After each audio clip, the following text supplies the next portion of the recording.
S'initier à une relation amoureuse saine.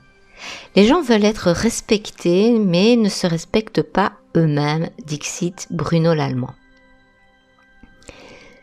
Une relation de couple équilibrée passe d'abord par une relation à soi équilibrée.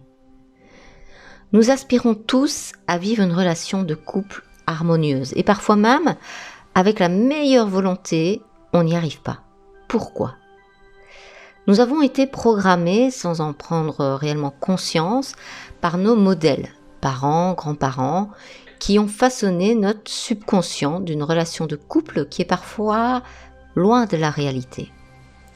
Pour pouvoir vivre une relation de couple saine, il sera nécessaire de tenir compte de qui vous êtes et de qui vous voulez être dans le couple. Qu'est-ce qui est important pour vous et quels sont vos besoins ? Souvent, on pense qu'on sera plus heureuse lorsqu'on sera en couple, à deux, ou que l'autre comblera notre vide intérieur pour finir par se rendre compte que la relation est dysfonctionnelle.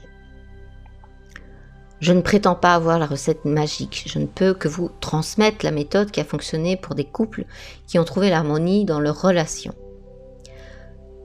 Premier outil que vous pourriez mettre en place, le plus important selon moi, aimez-vous. Je sais, vous l'entendez partout, vous le lisez partout dans les magazines, mais pourtant, cela passe aussi par cette étape. Vous ne pouvez pas offrir à l'autre ce que vous n'avez pas pour vous-même.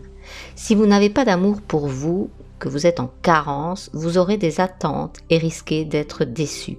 Ce n'est pas à votre partenaire de réparer vos blessures et de combler le vide en vous.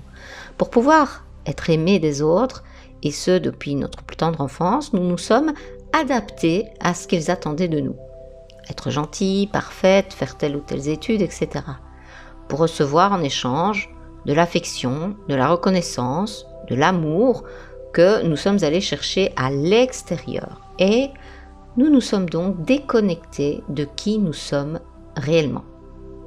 C'est ce qui engendre cette sensation de vide en nous. Quatrième outil, sachez partager des moments individuellement aussi.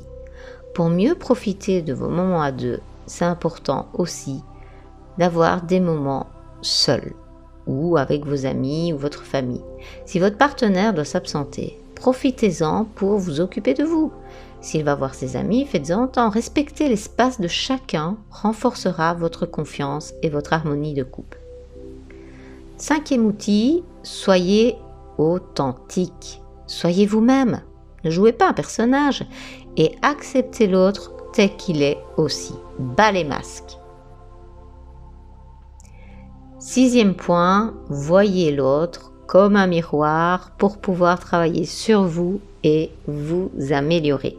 Je l'ai déjà expliqué plusieurs fois dans mes lives, l'autre est un miroir. Il va venir éveiller en vous ce qu'il y a encore à travailler au niveau de vos blessures émotionnelles.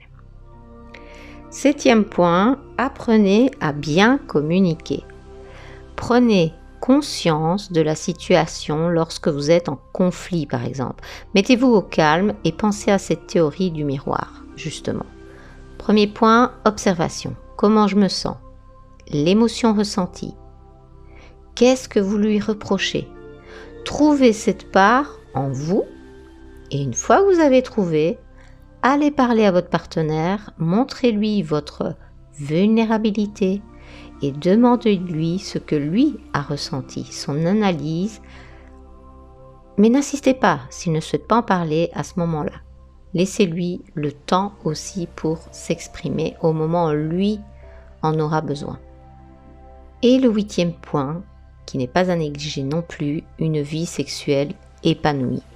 Respectez les limites de chacun. Parlez de vos envies, communiquez sur vos peurs, vos croyances, votre vécu, vos gènes. Soyez complices, sensuels, tendres. Amusez-vous ensemble.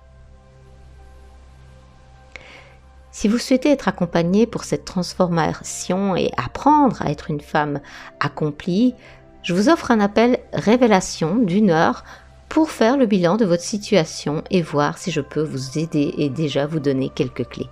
Je vous dis à très bientôt, prenez soin de vous.